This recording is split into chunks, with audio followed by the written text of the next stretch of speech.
The House to come to order. Members will be at their seats. The clerk has opened the roll, and you may record your presence. Please rise and give your attention to Guest Chaplain Representative Vickery, followed by the Pledge of Allegiance by Representative Long. Dear Lord, today Eunice, our house chaplain's father, I believe, or mother-in-law passed away, and so we take just a minute to remember her and thank you for her service for us here. She's always faithful and encouraging. And today, as we work together, help us to do what's right for our state, for those we serve.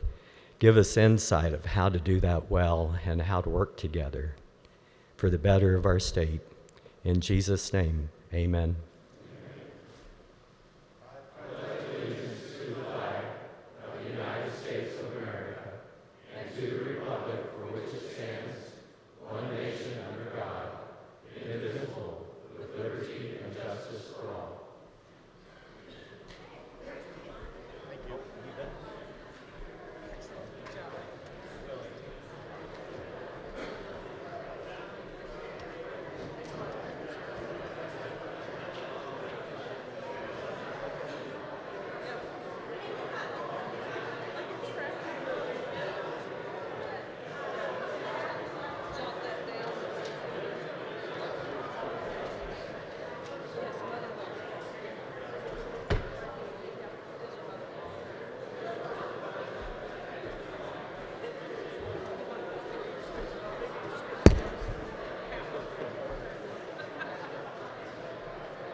Has every member had the opportunity to record his or her presence?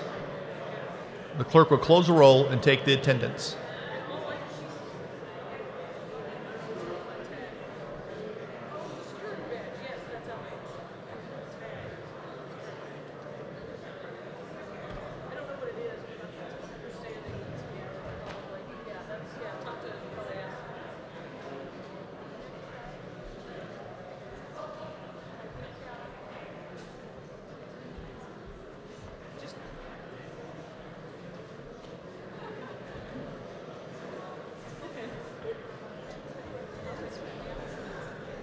Introduction of bills and concurrent resolutions. The clerk will read. House Bill number 2045 by the Committee on Corrections and Juvenile Justice, an act concerning crimes, punishment, and criminal procedure relating to sentencing, certified drug abuse treatment programs.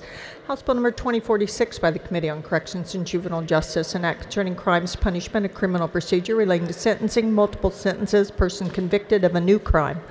House Bill number 2047 by the Committee on Corrections and Juvenile Justice, an act concerning crimes, punishment, and criminal procedure relating to sentencing, drug severity level 5 crimes. House Bill number 2048 by the Committee on Corrections and Juvenile Justice, an act concerning crimes, punishment, and criminal procedure relating to sentencing, determination of offenders' criminal history, classification. House Bill number 2049 by the Committee on Corrections and Juvenile Justice, an act concerning crimes, punishment, and criminal procedure relating to lost values. House Bill number 2050 by the Committee on Corrections and Juvenile Justice, an act concerning crimes, punishment, and criminal procedure relating to conditions of probation, sanctions for violations. House Bill number 2051 by the Committee on Corrections and Juvenile Justice, an act concerning crimes, punishment, and criminal procedure relating to the Kansas Offender Registration Act. House Bill number 2052 by the Committee on Corrections and Juvenile Justice, an act concerning crimes, punishment, and criminal procedure relating to probation, hearing, credit toward early discharge. House Bill number 2053 by the Committee on Health and Human Services, an act concerning insurance relating to health insurance, providing for short-term limited duration health plans.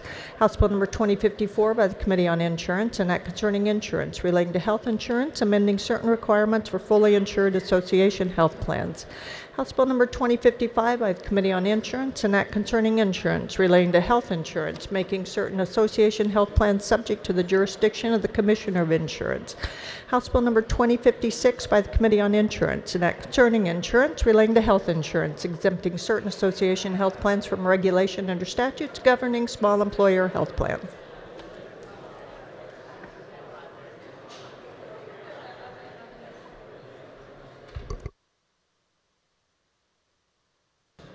The chair recognizes the Majority Leader Hawkins. Mr. Speaker, I move the House resolve itself into the Committee of the Whole for the purpose of considering those items under the heading of General Orders. You've heard the motion. All in favor say aye. Aye. Opposed, no. The ayes have it. Motion carries. The chair appoints Representative Hoffman to chair the Committee of the Whole.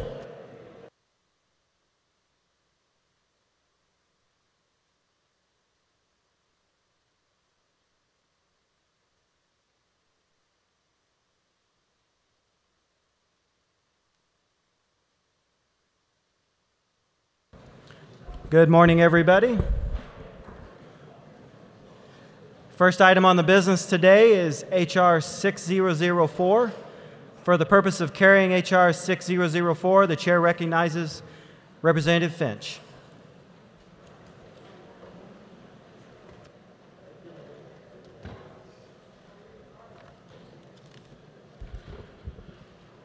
Thank you, Mr. Chairman. There were committee amendments. I move adoption of the committee report. You've heard the motion. All those in favor say aye. Aye. All those opposed, no. Motion passes. Committee adoption report is adopted. You may carry on. Thank you. This is H.R. 6004 is the package of rules known as the permanent rules of the House, even though permanent around here only means 2 years. This will last for the 2019 and 2020 session. For those of you who have been here a while, these are roughly the same rules that we operated under last year with a few changes that I'm going to go through in some detail. And for those of you who are new, some of these rules have been around about 50 years, some of them about 20, and some of them just 2 years. So it's kind of an evolving set of rules. The 3 changes that the committee approved and seeks your approval on today are as follows. One would add a requirement that the Speaker started a couple of years ago in policy of the House that those seeking to have a bill introduced in a committee as a committee bill would have their name and their organization or whom they're representing recorded in the minutes, and that they would be required to have an RS number from the revisor's office so that instead of being able to say, I have a bill about taxes, we know what they want to do with taxes. Is it an increase, a decrease, a change? So that ties the RS number to the person requesting and the individual or entity on whose behalf they're requesting the bill.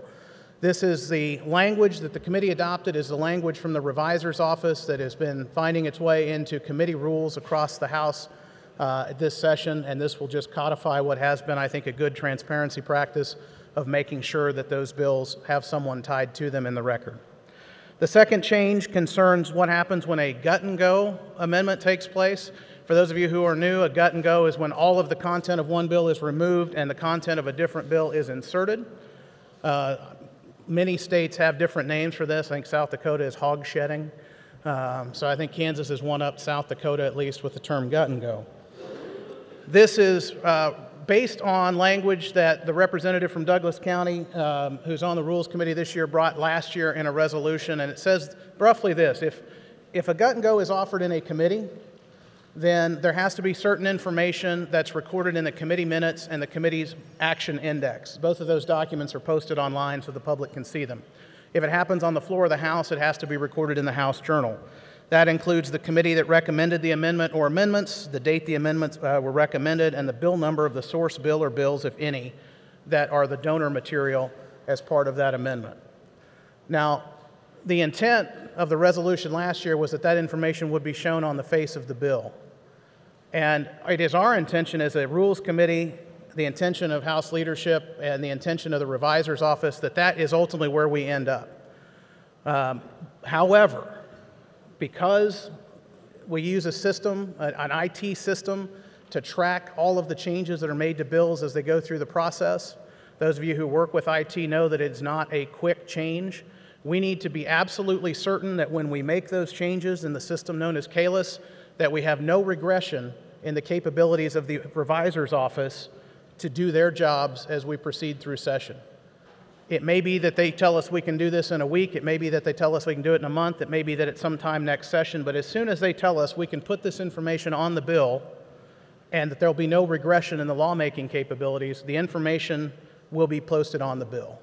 And it will be done by policy until we're able to do it by rule. But that is the intention, that we get to the place where someone can pick up a paper copy of the bill and know if some other material was inserted, where did it come from and who offered it and when. The final change is that there have been two ways to bring a bill above the line if it's not scheduled to be above the line. The first way was to give everybody a day's notice and then bring it up the next day, and that required 63 votes. The second way was to just bring the bill up that day with no prior notice, and that took 70 votes. The committee recommends to you today that we create one way to do that, that it be with 1 day's notice and with 70 votes to bring a bill above the line. And that is the same standard we use to bring a bill out of committee, 70 votes. Anytime we're deviating from standard practice here, we do require more than just 63 votes to do that. So that's the third change. That package comprises the rules. I will have one technical amendment that I'm going to offer in just a second. That is from the Revisor's Office, and I want to walk you through that real quick. It does two things. One is a parenthetical change. They needed to have a letter A and a parenthesis. The other change concerns this gut-and-go rule that I talked about. Again, back to IT. There's 4 parts to most bills. You have new material, a mandatory material, a repealer, and an enacting clause or effective date. Those are the 4 pieces. In the IT system, we typically don't remove all of the contents of the bill, but that's what our rule says. If you remove all of the contents of the bill and put in new content, that's when you had a gut-and-go. But in the IT world, they usually leave the repealer because removing all of the contents of the bill messes up the tracking system. So this amendment reflects that and changes the definition slightly to reflect what IT practice is doing so that our rules are harmonized with what's actually happening and that someone doesn't say, well, that's not really a gut-and-go because they're leaving the repealer in there. So this technical amendment is meant to encompass the whole universe of what we call gut-and-go colloquially here and make sure that when that happens, we get that information that was offered last year in the minutes, in the journal, and eventually we'll have it in the bill. So those are the 3 measures that the Rules Committee is recommending to you today. I would like to, with leave of the chair, offer my technical amendment now and then retain the floor and stand for questions. Can I see the amendment? Amendment appears short. The clerk will read.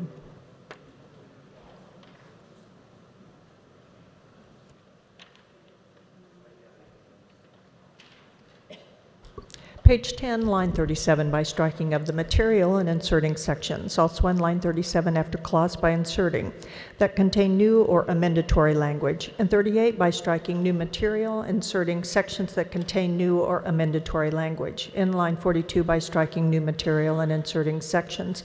On page 12, in line 23, by striking, which strike out all of the. In line 24, by striking material and inserting that strike all sections. Also in line 24, after clause by inserting that contain new or amendatory language. In line 25, by striking new material and inserting sections that contain new or amendatory language. On page 14, in line 1, after the stricken material, by inserting A. On page 32, in line 29, by striking of the material and inserting sections. In line 30, after clause by inserting that contain new or amendatory language. Also in line 30, by striking new material and inserting sections that contain new or amendatory language. And in line 35, by striking new material and inserting sections. Representative Finch, you may continue. So that is the amendment that does what I said. It adds the A parenthesis and then makes sure that it conforms our definition of what people commonly call a gut-and-go to what's actually done on the IT side so that we cover the full universe of possibilities and give the most transparent offering for this rule. So with that, I'll stand for questions on the amendment. Is there any discussion on the amendment? The chair recognizes Representative Carmichael.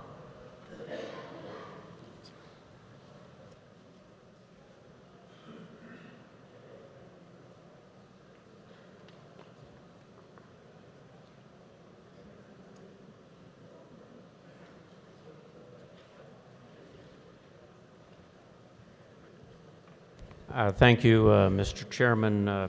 Would the Speaker Pro Tem kindly indulge me for a moment or two? Yes.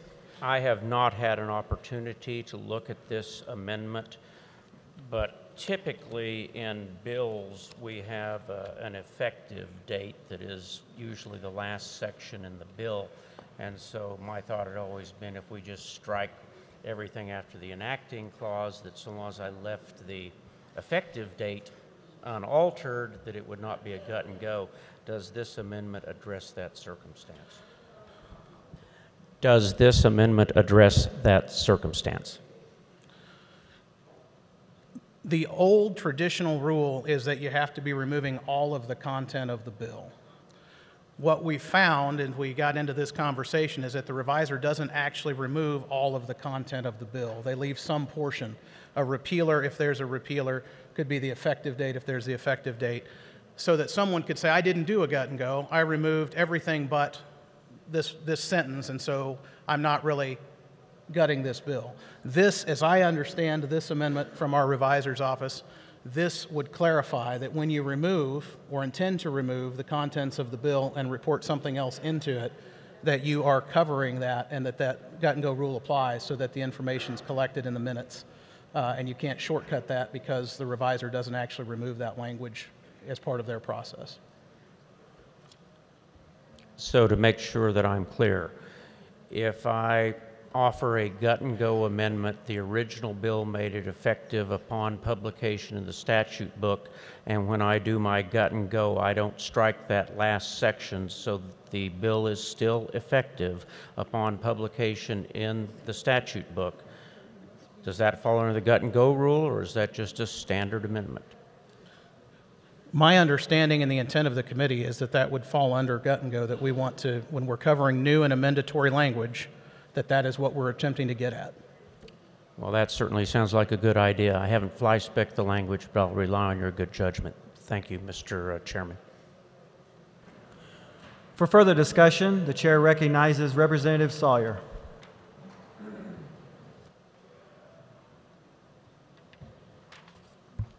Thank you, Mr. Chairman. I rise in support of the amendment. The purpose of the amendment is to keep somebody from saying now we have a loophole so they don't have to print the trail on the gut and go. They could do a gut and go and say, no, I didn't gut the whole bill. There's still this repealer on here, so it's not really a gut and go, so I don't have to have all this paper trail. So I think it's a good amendment to make sure that the transparency amendments we had in committee can actually be enforced, and I support the amendment. If there's no further discussion, Representative Finch, you may close. I ask for your support and close on my amendment. You've heard the motion by Representative Finch to amend. All those in favor say aye. Aye. All those opposed say nay. Ayes appear to have it. The ayes do have it. Motion passes. Representative, you may continue. With that, Mr. Chairman, I have no further amendments, and I would stand for questions on H.R. 6004. For further discussion on the H.R. 6004, the chair recognizes Representative Sawyer.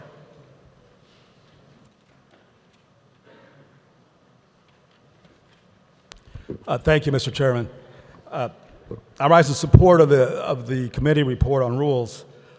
Our rules were basically written about 50 years ago, and there was a major rewrite in 1989. And since then, kind of minor changes here and there, but we basically operated under the same rules since '89 without big changes. This time, there were a few changes being made, and this is definitely a compromise. The chairman did a good job, I think, explaining the changes. And the first couple, I think, are great, requiring that requests for bill introductions have more information put in the minutes so we know who introduced the bill and why and what the bill's about, and creating a trail there, and eventually, hopefully, getting the requester's name printed on the bill. The same thing when we do gut and goes, creating a trail that's going to be in the committee minutes, the index, bill index, and in the House Journal. Those are great changes. And again, once IT figures out how we can do this, again, printing that information on the bill, these are big steps forward in transparency. I think they're great. Now, the last change, and this is where we talk about compromise, this is one I don't care for. Back, I was involved in '89 when we wrote this rule, and that's the one that changes the rule on the sequence on bills put on the calendar. So right now, when bills on the calendar, you can offer a motion the day before. If it gets 63 votes, you can move it above the line. If you wait till the day of the vote, again, you're not given notice, so it's a higher threshold, it takes 70 votes. Now, the chairman talked about making this consistent because, like, if you want to pull a bill out of committee that hasn't been worked, it takes 70 votes. But there's a difference between bills that are in committee that haven't been worked and bills that are on the calendar. Bills on the calendar have been worked by committee. They've gone through the committee process. The committee's approved it. They put it on the calendar. So that's why the threshold was set lower back in '89. It takes 70 votes to pull a bill out of committee, but once the committee's worked it, the thought back then by the Rules Committee in '89 was that if a majority of the body wants to work a bill that's gone through the committee process, approved by the committee, then it should happen. So that's where that rule comes from. So personally, I think we should keep that rule. But again, this is a compromise, and with all compromises, you get some good, you get some bad. For me, this is the bad. But overall, the rules will be the same as we've had the last couple of years, including the pay-go rule, the compromise that we passed last year. This keeps that, as well as all of our other rules, and the three changes that are made, a couple that are great for transparency, moving us forward with transparency, and also the commitment to continue moving on transparency so that when we can print that information on the bill, it will be printed on the bill. I think those are good steps forward, and because of the overall package and the compromise, I do support the rules that came out of the Rules Committee. For further discussion, the chair recognizes Representative Ward.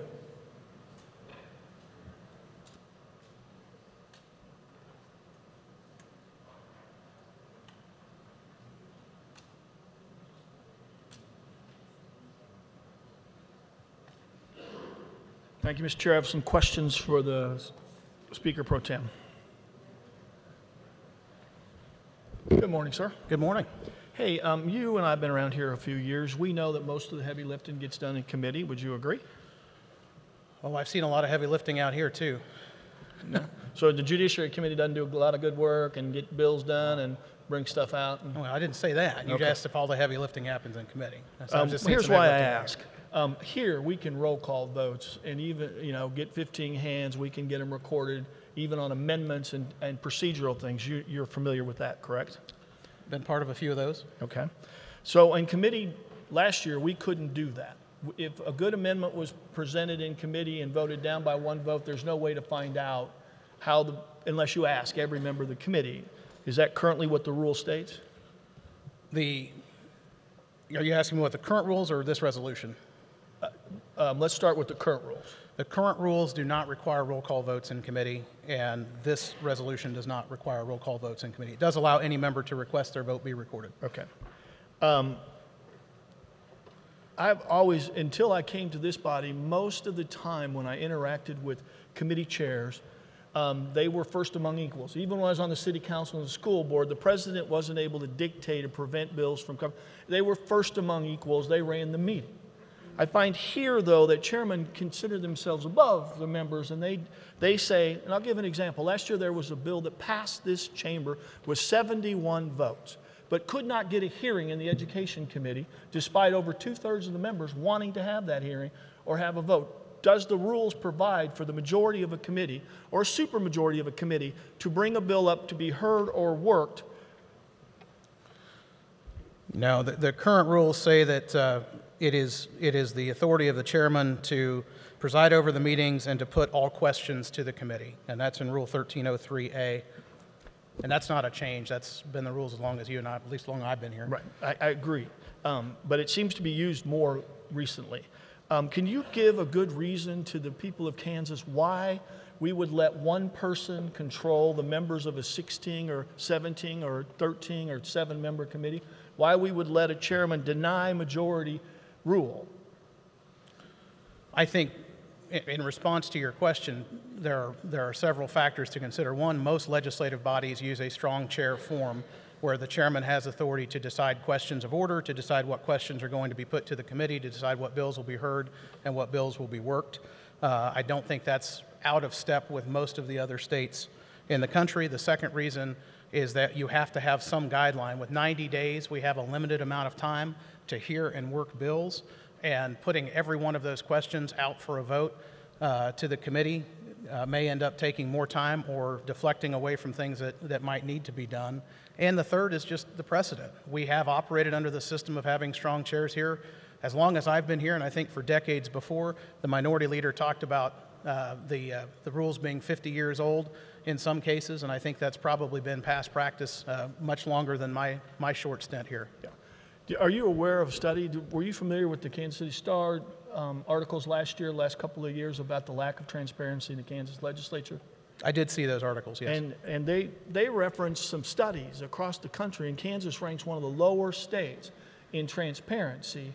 And your argument is, well, we've done it this way for 50 years. Well, did you know in this chamber, we didn't always have electronic voting boards. We used to raise our hands like we do in committees, and therefore that was how we counted votes, but there was a better way to do it that provided greater transparency and allowed the public better opportunity to see what's going on in this chamber.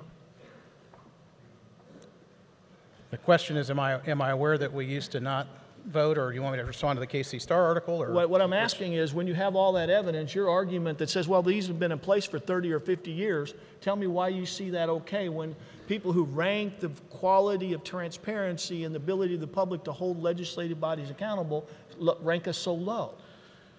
Maybe what worked 50 years ago should be improved today. I think there are improvements in these rules over the way we've done things before. I think there are things like the voting board versus a show of hands that isn't really about transparency. That's a technological advance. We don't ride horses here anymore either. Technology changes. We don't have any technology that will allow us to record committee votes in a 23-member committee the way we can here when we have 125 people. With limited committee days, if you're going to take time to record every committee vote in a 23-member committee, it may well be that there's very meritorious legislation that doesn't get through because of the procedural pieces. Right. And that's kind of an argument we hear here a lot. We don't do much committee work in the beginning. We don't hear bills. We don't deal with bills. We pretty much waste the first few weeks of our session, which good stuff, introductions and having various agencies come and talk to us. And then at the end of the session, it's not unusual for chairmen to come up, chairwomen to come up and say, well, we just didn't have time to get to that idea. Perhaps if we got started sooner, we would be able to have transparency and a full debate on all the ideas that are brought to the chamber. The last thing I would talk to you about is the 63 votes. Mm-hmm. Tell me again why it's a good idea if I give you a day's notice that I have to get a supermajority to bring a bill above the line? So there are multiple times that we can deviate from standard process under our rules, right? Pulling a bill out of committee, or sometimes we suspend the rules and do things either in the interest of time or in the interest of getting a piece of policy over to the Senate in time so we're not wasting days at the end. There are multiple standards when we go somewhat out of order. There are 70 vote standards, there are 2/3 of the members present standards, there are 84 vote standards. And so when we're moving out of the normal course of things, taking a bill above the line when that's not what has been prescribed by the Speaker or Majority Leader, the feeling was that should be one of the standards that is beyond a simple majority, just like every other time when we deviate from standard process. And it should also be the lowest of those alternative vote standards. It should be one of the easier ones, and so 70 instead of 2/3 of the members present, or instead of 84 total. Your argument is it could be worse. We could have made it 74. We just made it 70. We made it consistent with other times that we go out of standard process. Right. Thank you. I appreciate your... I appreciate there have been some progress on transparency. I think we're doing better on gut and go. I never understood why we had anonymous bill introduction, so I'm glad the Speaker took action last year and we put it in our rules this year. We are still pathetic and below and beyond any pale of lack of transparency.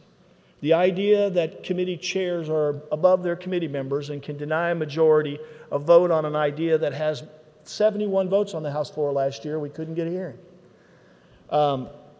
That we should know what happens in committee, because while the chairman was diplomatic, a lot, as you will see, of the heavy lifting gets done in committee. And a lot of the policy options are narrowed in committee, and we don't know by who and why. And finally, the 63 vote, I have been here for a long time, and I can't remember a time where we actually got 63 votes to bring a bill up the next day. But what we were able to do with that vote total is to get the majority to bring bills up. Last year, we used it to get gun safety conversation. We've used it to get Medicaid expansion discussions in committee. We have used it to get ideas that the majority, particularly the leadership row, didn't like, but they saw that there was a support on the House floor by running that amendment, and we were able to get those ideas before the body. This rule makes it more difficult. And so because there's not enough progress and transparency, I'll be opposing these rules. For further discussion, the chair recognizes Representative Heiberger.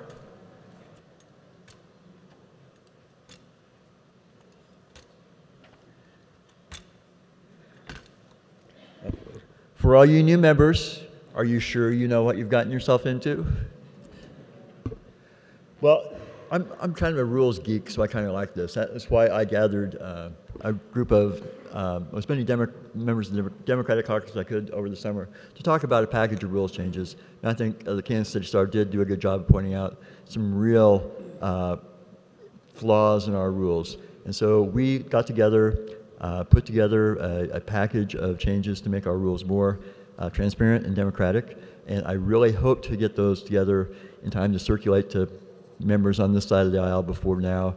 Time ran out, but we did present those to the Rules Committee last week, and to be honest, I was really disappointed with the result.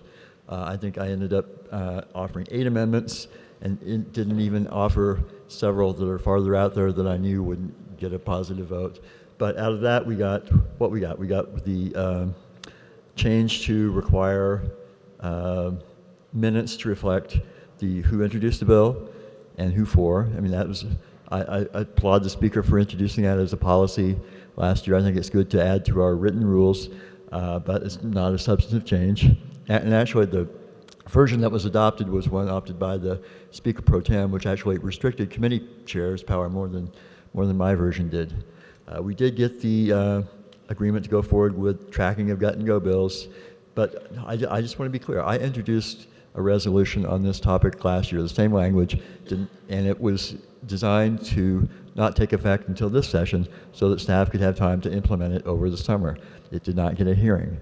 I do thank the chair and the Speaker Pro Tem for his willingness to cooperate with making that happen this year, and I'm hoping that before we get to the point of gutting and going any bills this year, then we'll have a mechanism to track those. Because if you're a citizen out there you've got a bill, you're really following it, and all of a sudden it stops dead in the water, and you don't know that that content of that bill has been taken and stuck in another bill with another number, and you can't find it anymore. I mean, I've heard from from the revisor that even experienced researchers can't track these bills. So I think we owe it to our constituents to follow through with this, and I thank the Speaker for working on that. Another part that I'm promised is being included in the delayed adoption is the requirement that the name of the person introducing the bill be listed on every bill. I think I had an amendment to offer to make that happen today. It wasn't adopted in committee, but I am assured that that will be part of the package that we adopt later on, so I will let it go. With regard to the 63 vote rule, I think it was offered as a way to make our rules more consistent. I think one way to do that would have been, instead of requiring 70 votes, is offered, and to improve our notice. If that was the case, it would have been a simple matter to eliminate the 70 vote ability to bring a bill up on the same day. I would have supported that, and to continue the rule, which has been on the books for approximately 30 years, to allow a majority of this body to bring a bill to a vote with 63 votes. You know, it's pointed out by some that for extraordinary actions, we have special majorities. But we can suspend any rule of this body with a vote of 63. And if that's not extraordinary, I don't know what is. So I think this rule is a step backwards. I think if you're a moderate member of the majority party, I think you ought to seriously consider whether you can support this, because this may be the difference between you being able to vote on a bill that's important to you and a bill that's not, and one that's not, and not being able to vote. So again, I think we're making some slight progress forward. I'm really disappointed that we couldn't make more, and I still have not decided how I'm going to vote on this. Further discussion, the chair recognizes Representative Whipple.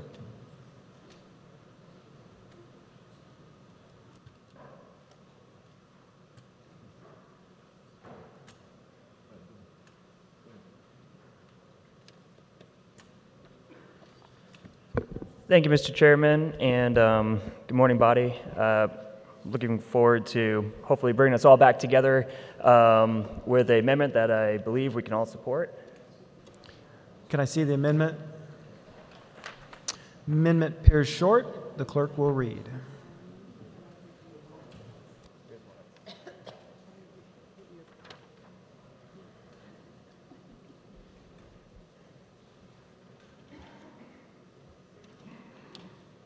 Page 4, line 34, after the period, by inserting, a child who is 6 years of age or under may remain on the floor of the House at a legislator's desk when the House is on final action. Representative, you may continue. Thank you, Mr. Chairman. And I'll be somewhat brief, but I want to give you guys the background of this. As many of you know, particularly the ones who follow me on Facebook and are bombarded with pictures of my kids, I have a 5-year-old, a 3-year-old, and a 1-year-old at home, all boys. And God bless my wife, she takes care of them while I'm here, and I try to get home as much as possible to make sure that I make her life a little easier and also spend time with my kids. However, there are times when we are very busy here, certain weeks where I can't make it home. And we are blessed to have a situation where my wife can come up and bring the kids for a few days, and we can stay at a hotel with a pool, and they have a great time, and then come visit me when I'm on the floor. Particularly for you people who are new, we have a few days where we're on the floor all day long.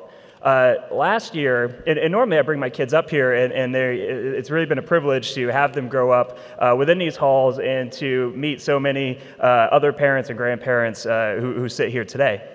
However, last year, I had a situation where I was at my desk, and I was holding on to my 2-year-old, and my wife took the 1-year-old, who wasn't even 1 at that point, and my toddler, and brought him into the restroom because he was potty training to make sure that he continued his potty training. And we had to vote on something right away.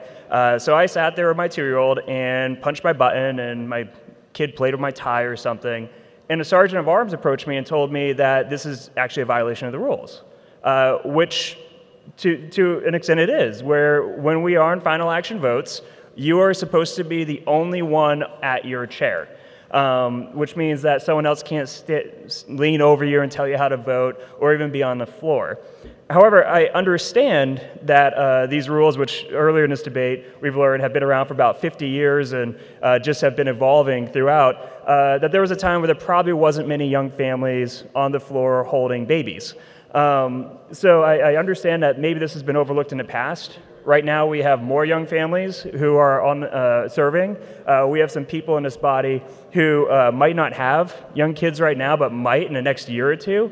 And I want to make sure that if they are on the floor holding an infant, if they are nursing, if they are otherwise doing their job and not being a distraction, that they should be allowed to continue being a parent and a representative. So that is the reasoning for this. As was read, it's only one line, and it's just to allow a child under the age of 6 to sit on your lap while you are voting at your desk, not bothering anyone. So under the age of 6 doesn't mean you guys can bring teenagers to the floor. And I would stand for questions. Thank you.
Representative Whipple.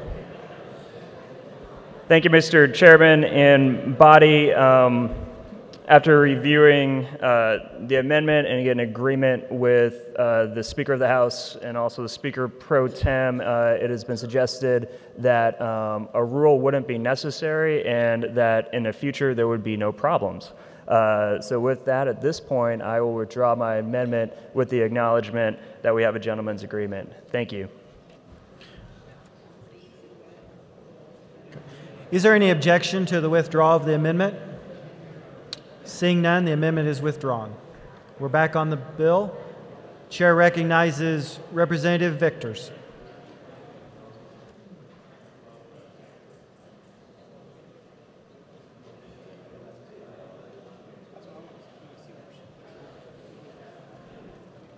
Good morning. Mr. Chair, I have an amendment. Can I see the amendment? Amendment appears short. The clerk will read.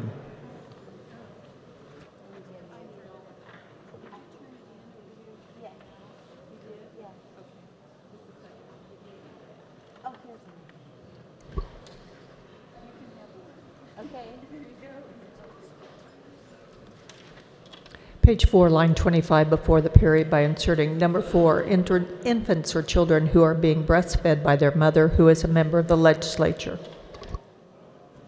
Representative, you may continue. Thank you, Mr. Chair. So this morning, I did not know that I was going to offer this amendment, but in caucus, it sparked my interest and my ideal because they recently passed something like this in Congress.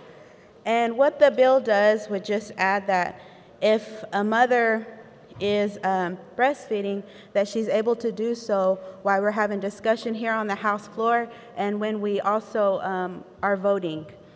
So I think the rules should reflect and be updated to the makeup of the House. Therefore, I would like to offer this amendment. And, you know, sometimes we have lengthy debates, and sometimes it can go into the wee hours and even the wee mornings. And so what this would do is, in the end, the baby has to eat and the mother has to vote.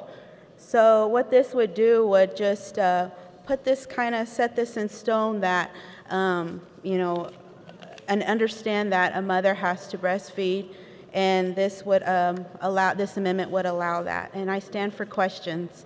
Thank you. Discussion on the amendment. The chair recognizes Representative Curtis.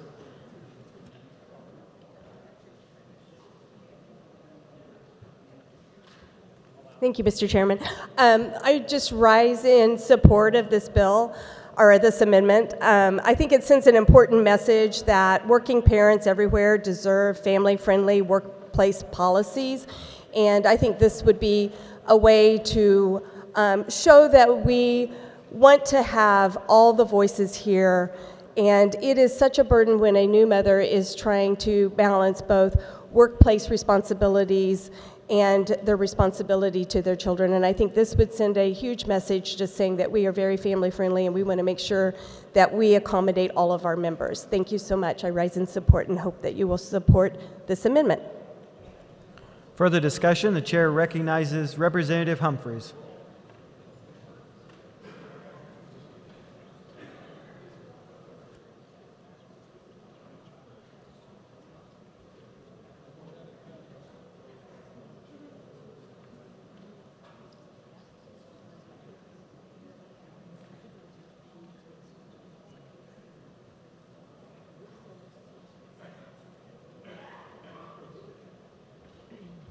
Thank you, Mr. Chair. I would just like to point out that we don't have a rule against breastfeeding on the House floor. In fact, there are women who have done it in years past. I think you get a pass for your child to come on the floor. We are open to that. Nobody is saying that we shouldn't. So we don't have a rule against it now. So I'm just questioning if we need a rule specifically to say that it's okay, because it is okay already now. So that would be my point on that. Representative Clayton.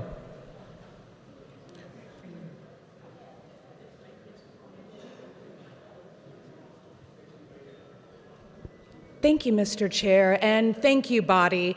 I think that we can have discussions about gentlemen's agreements regarding nursing, but I've always found that that tends to be a little bit patently unwise given the fact that it is usually females who are doing the nursing.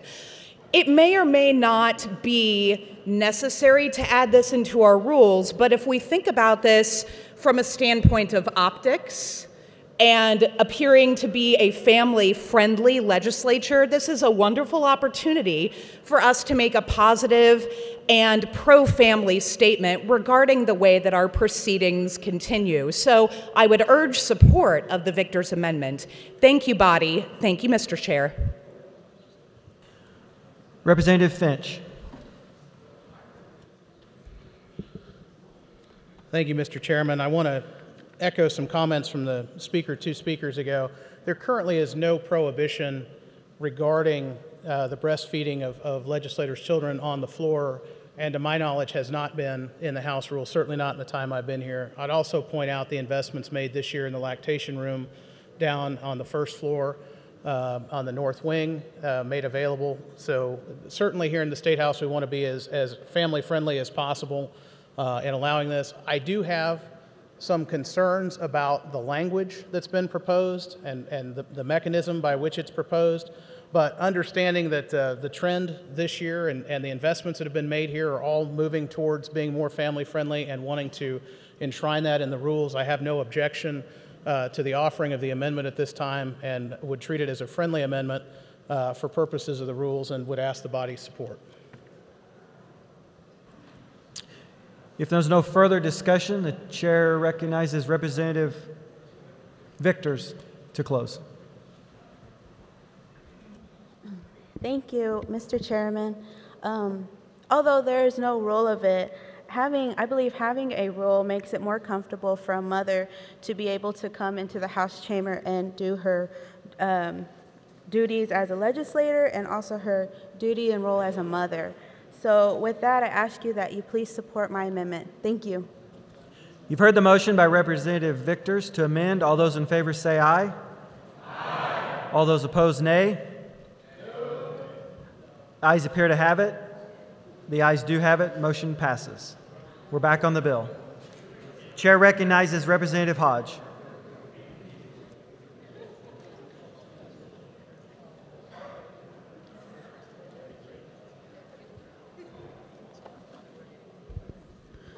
Would the speaker or the carrier of the bill stand for question? Yes. Good morning. Good morning. In the rules, there is a provision that basically takes out the rule that says a majority of the membership can bring a bill out of onto the floor. Did I hear that right? The proposed change is to Rule 1503 about bringing a bill above the line when it is below the line on general orders or on the calendar.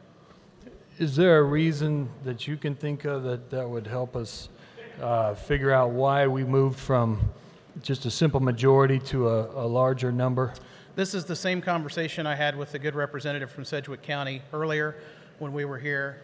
We talked about the justification is that, one, we've done away with the ability to bring a bill above the line and debate it without any notice.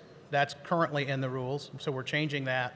And we're saying that if we're deviating from standard procedure, it should require something more than 63 members.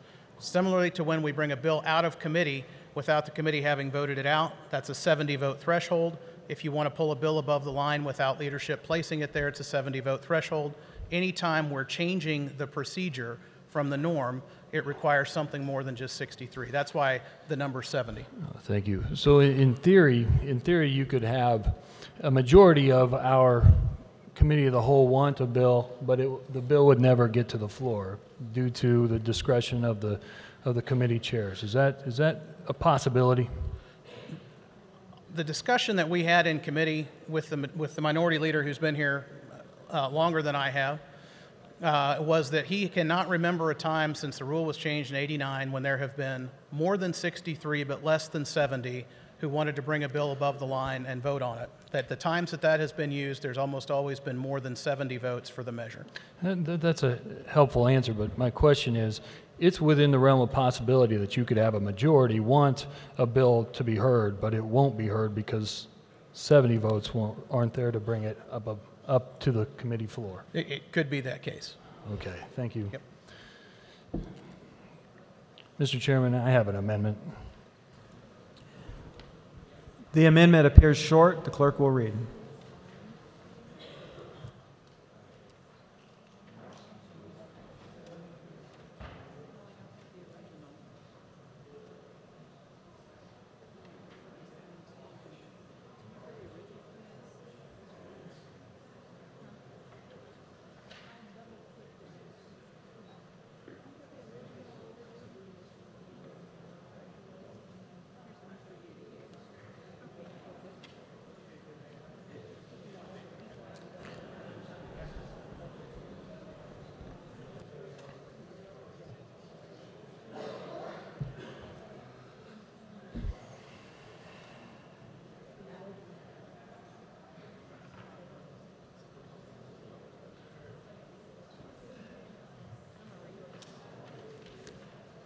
Page 14, line 1, after the stricken material by inserting A. In line 3, after the stricken material by inserting a period. In line 6 before on by inserting the following. B, the order of a bill or resolution on general orders may be changed by a vote of a majority of all members then elected or appointed and qualified of the House. In line 7, after the stricken material by inserting B. Also on page 14 in line 18 by striking B and inserting C. In line 20 by striking C and inserting D. Representative, you may continue. Thank you, Mr. Chair. This is a simple amendment. It allows majority rule to control. And simply put, if you believe that majority rule should control this House, you vote for it. If you think that this arbitrary number of 70 should control, then you vote against it. It's a very simple situation. There is a time when the vote will be close on certain issues, and we should not allow this to be up to our committee chairs as to whether a vote is taken on the Kansas floor. We got to help the people of Kansas, and a lot of times that goes against your leadership. So this is a chance to actually have a shot at getting good legislation to the floor of the House. So I urge you to support this amendment. Further discussion, the chair recognizes Representative Finch.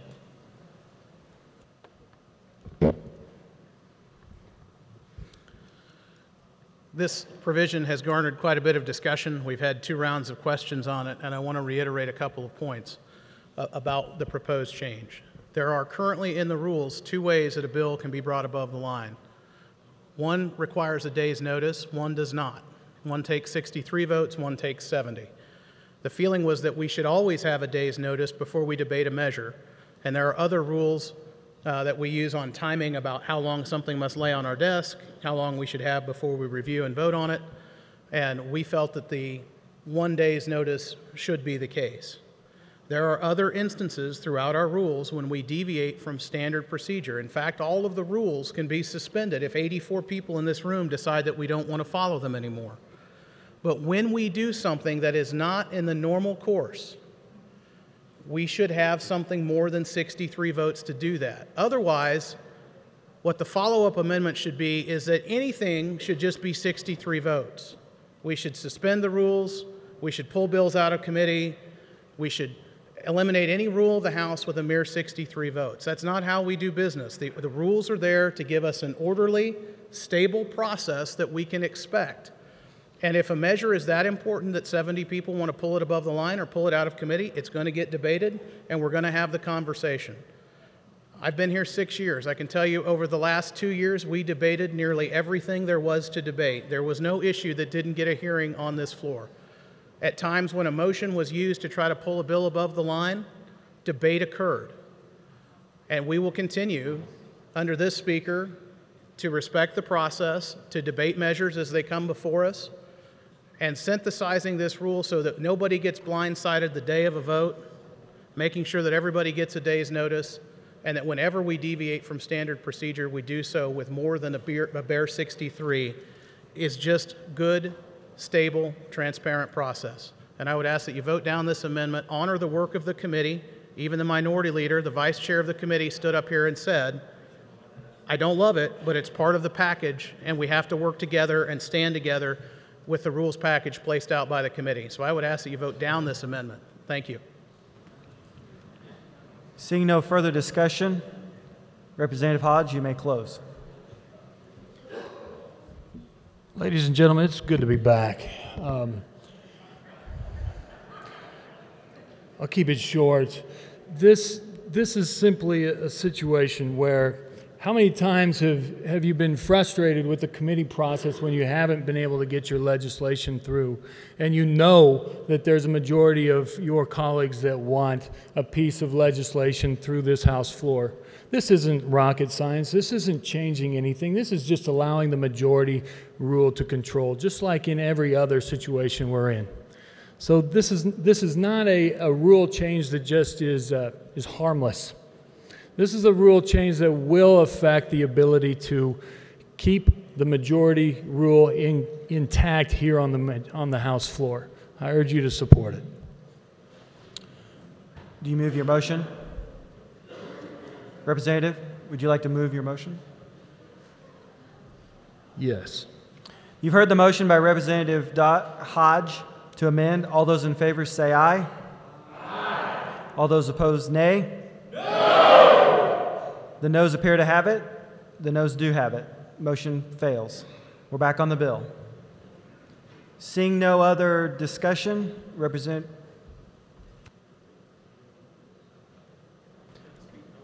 Okay, we're not going to close, but Representative Finch, you may speak.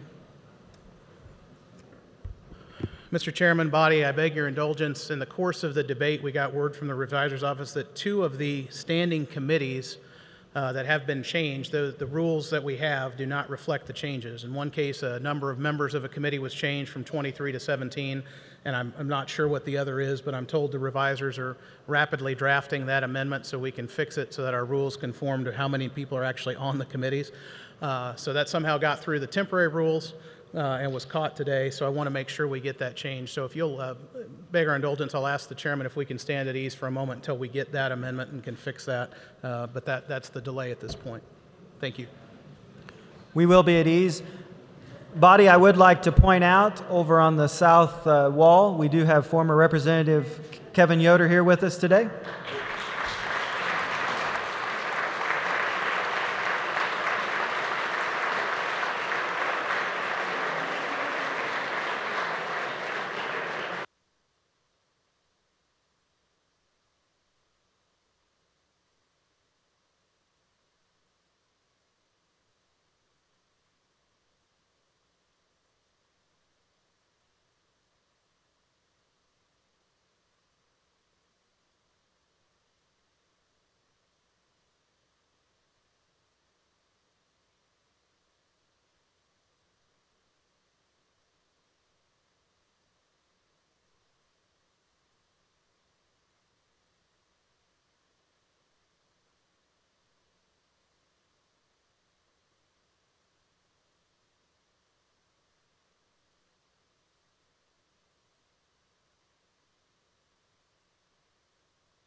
Body will come back to order.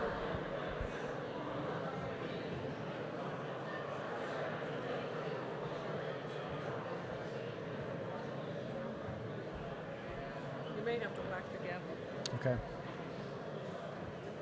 I think he's...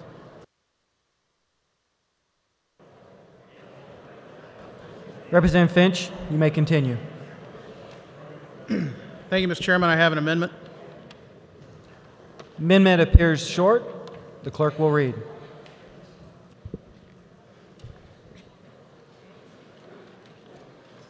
Page 7, line 20 by striking 23 and inserting 17, and line 34 by striking 23 and inserting 17, on page 9 and line 33 by striking 17 and inserting 13.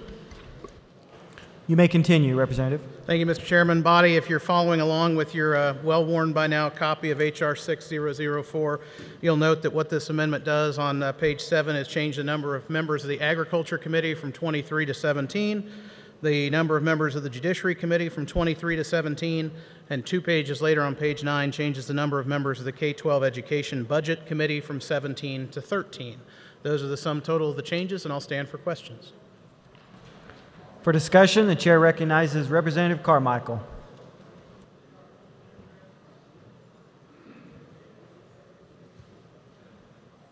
Thank you, Mr. Speaker. A question for the Speaker Mr. Chairman, I'm sorry. Question for the Speaker Pro Tem. Yes. Why? These are the numbers of the committees that are set out by the Speaker at the beginning of the session, and that's reflecting what the number of the members of the committee actually are. And so the rules are, these are the numbers from last year's session or last biennium, and since we changed the number of members on those committees, we want the rules to reflect what the actual numbers are. Can you tell us why the number of members of the Judiciary Committee, where you have presided with great honor and skill for the past 2 years and where you've served for nigh on 6, why was it necessary to reduce the number of members to do the committee's work? Simply put, they have a better chairman now and they need fewer babysitters. And it hurts me to say that. Thank you, Mr. Chairman. That's a good one. I will grant that to you. That Judiciary Committee has a lot of work to do, and it's good to have a lot of diverse ideas. And for the life of me, I cannot understand why we would want to reduce the number of people to accomplish the work of the committee. So I oppose the amendment. Thank you. Seeing no other discussion, Representative Finch, you may close on your amendment.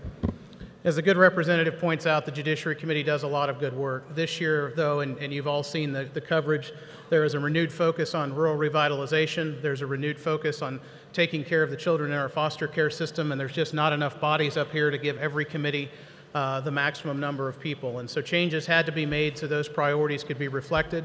I know that we are in good hands with the chair, vice chair, and ranking member of the House Judiciary Committee. And its 17 members. And so I would ask that you support this amendment so we can focus on these very important priorities and that we move forward today. With that, I close. You've heard the motion by Representative Finch to amend. All those in favor say aye. Aye. All those opposed, nay. No. The ayes appear to have it. The ayes do have it. Motion passes. We're back on the bill. Seeing no other discussion, Representative Finch, you may close.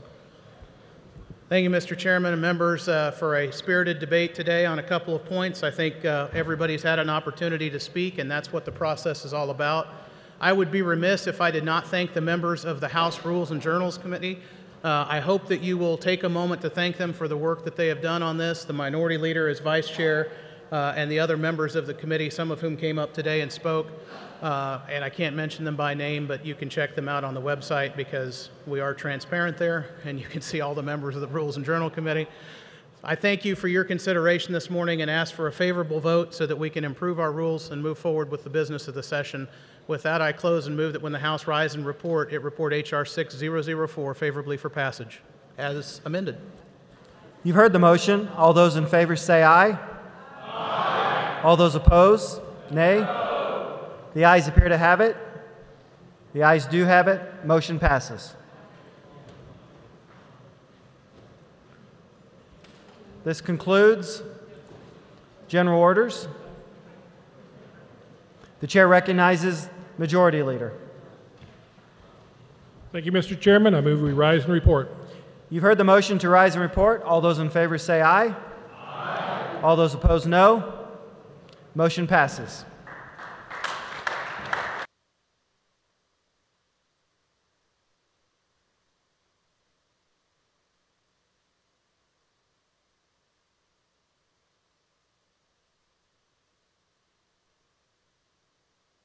The clerk will read the committee report. Mr. Speaker, your Committee of the Whole recommends House Resolution 6004 be adopted as amended. Representative Hoffman.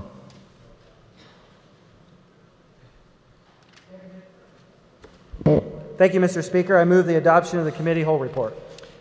You've heard the motion to adopt the committee whole report. All in favor say aye. Aye. Opposed, no. Motion carries.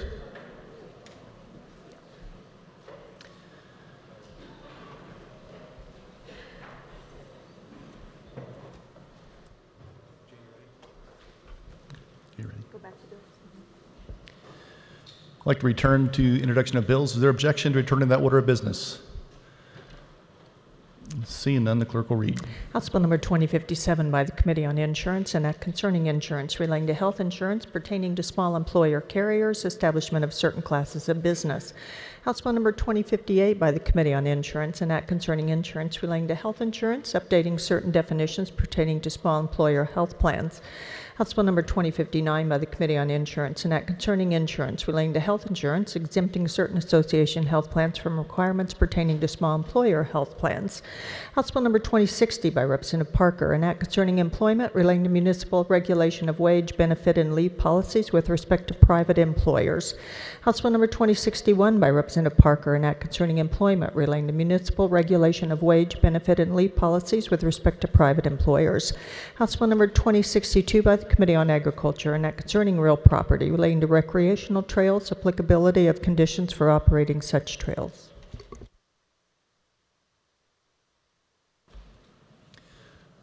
Are there announcements? Representative Francis.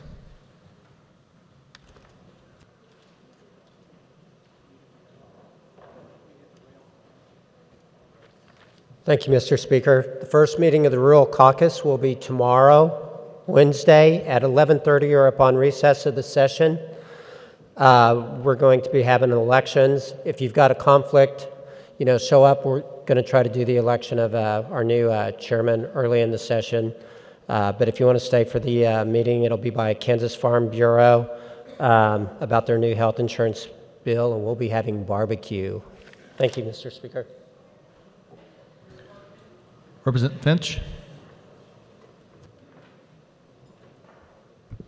House Rules and Journal, we will be having a meeting at the rail immediately upon adjournment. Rules and Journal immediately upon adjournment to take up SCR 1603. Those are the joint rules of House and Senate. We have those over now, so we'll be taking those up immediately upon adjournment at the rail. Thank you, Mr. Speaker. Representative Curtis. Members of the Wyandotte and Leavenworth County delegation, we are having lunch today in room 152 South, and we will be hearing from the Board of Public Utilities. Thank you. Representative Mason. Thank you, Mr. Speaker. Reminder to Republican freshmen, we are having lunch across the street. There is lunch there, so we may have an abbreviated meeting as well, but we'll at least eat. Thank you. Representative Humphreys.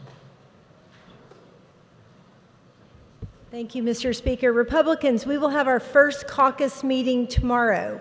So here's the schedule, 7:45. We will be meeting for R8CC elections. Please be there.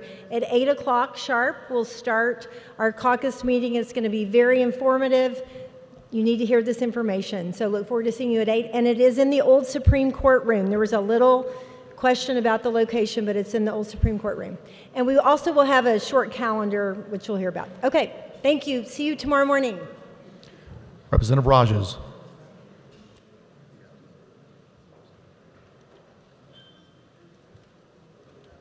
Thank you, Mr. Speaker. Higher ed budget will not meet today or tomorrow, but our first meeting will be on Thursday. Higher education budget meets Thursday. Representative Garber.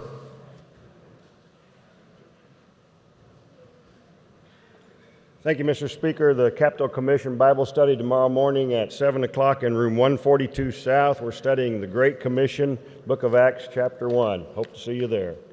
Thank you, Mr. Speaker. Representative Thompson. Thank you, Mr. Speaker. House Local Government Committee will be meeting tomorrow morning at 9 a.m. in our meeting room, which is 218 North. Thank you, Mr. Speaker. Other further announcements? Majority Leader Hawkins. Thank you, Mr. Speaker. As Representative earlier said, Republicans, we will have calendar immediately before caucus tomorrow morning. Mr. Speaker, I move the House adjourn until Wednesday, January 23rd at 11 a.m.